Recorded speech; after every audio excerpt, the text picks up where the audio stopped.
ang kahadlok o kabaraka, ang kahulog o kapakyasan. Tuwing Semana Santa, ang panata ng 80 anyos na si Mana Mila mula Palo, Leyte, ang pagluto ng paborito nilang bersyon ng ginataan, ang mola bola, at ang kanilang ginataan humahagod sa lalamunan. Meron kasi itong luya habang ang pagluto nito mala penitensya. Tuwing mahal na araw, palagi kami nagmumula-bula kasi yung pinakakain namin yung mga penitente, yung nagdadala ng mga mahal na berhen. Huwebes Santo pa lang, ang bigas at malagkit magdamag na ibinababad sa tubig. Nagpapagiling ako para mula-bula. Kinaumagahan, ipagigiling niya ito sa palengke. Tulong-tulong naman sina Mana Mila at ang kanyang mga kaanak sa pagbilog ng mga mola-bola o bilo-bilo sa mga Tagalog. Katiman paglilong-lidong, isusulod ha siplak. So init kabutang dila siplak. Pinanglan o upayon nim.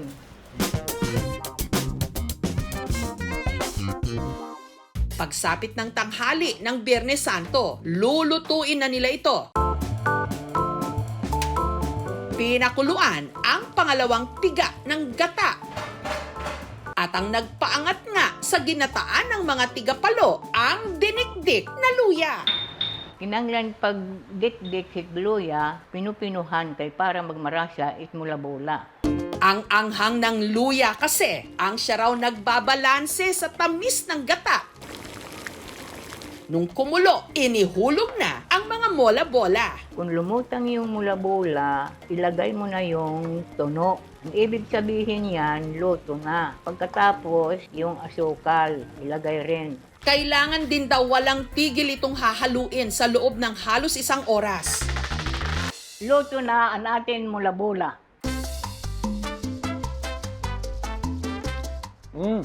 Humahagod sa lalamunan ng lasa ng luya.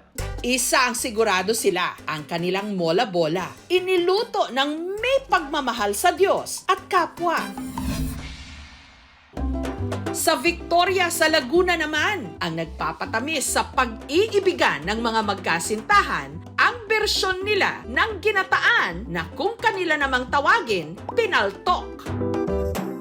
Sa tinatawag kasi nilang tupadahan, tradisyon ng panliligaw sa Laguna, ang binata't dalaga nagluluto ng pinaltok para mas makilala raw nila ang isa't isa. Bagay na naranasan daw ng mag-asawa na ngayong sina Heidi at Arnold. Doon po nagkalapit ang loob namin nung nagluluto kami ng pinaltok. Pupunta kami ng hapon, may dala na kaming saging, kompleto, asukal, nyog, tapos mag-umpisa na kaming magawa. Kung ang iba gumagamit ng bilo-bilo na gawa sa malagkit na bigas, ang pinaltok gawa sa ginadgad na saging na saba. Ang mga sangkap sabay nilang binalatan at ginadgad. Ang tanong ba, kumusta ka, ganyan.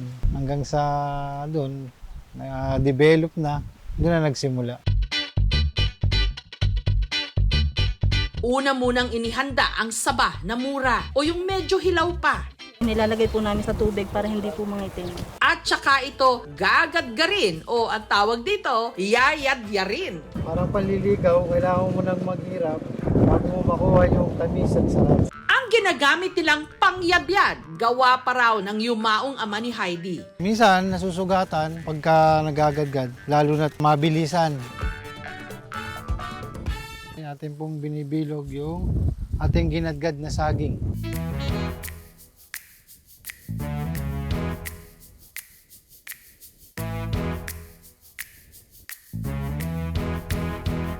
Ang una po natin gagawin ay isasalin po natin ng tubig sa mainit na kawali.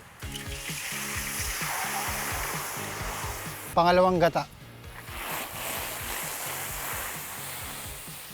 Asukal. Haluin po natin siya. Kapag kumulo at lumapot na ito, Isa-isa po natin ilalagay po ang ating niyadjad na saging. Ang sunod po natin gagawin ay isasalin na po natin yung unang gata.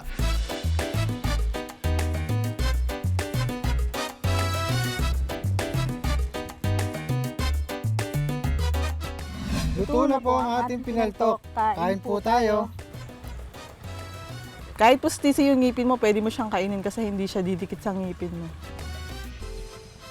Matamis at malasa.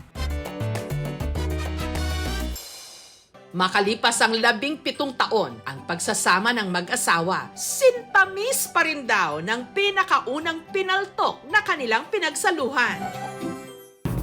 Pati ang mga kapatid nating Muslim, meron ding sariling bersyon ng ginataan. Maliban sa kamote, sago, saging at bilo-bilo, ang kanilang ginataan, hinahaluan nila ng pampalapot na ang tawag na tek na mula sa isang uri ng palm tree na silal kung tawagin sa Maguindanao. Ito ang pambato nila sa pasarapan ng ginataan, ang sindol. Tuwing buwan ng Ramadan, madalas sindol ang inihahain at pinagsasaluhan sa iftar o yung unang meal pagkatapos mag-ayuno. Ang sindol ay naging parte na ng tradisyon mula sa tribong Maguindanaon tuwing Ramadan. Ang mag-asawang Baydido at Ibrahim mula Isulan sa Sultan Kudarat, nagluluto at nagbibenta ng sindol. Ito po yung pinaka-special po sa amin na inahanda po tuwing Ramadan. Umaga pa lang, namalengke na sila ng mga sangkap.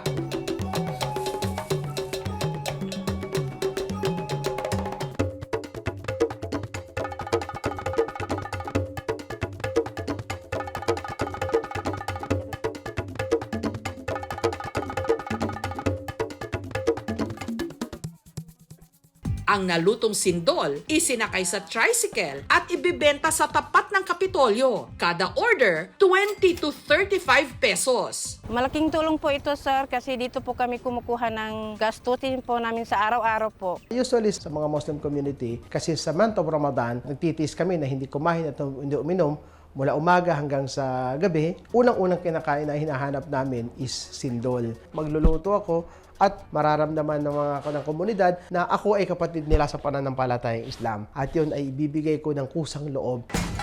Bilog-bilugin o ikot-ikutin man ang mundo.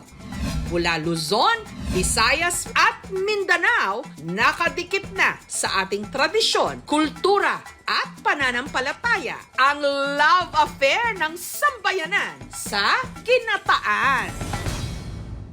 Thank you so much mga kapuso. Kung nagustuhan niyo po ang videong ito, subscribe na sa GMA Public Affairs YouTube channel.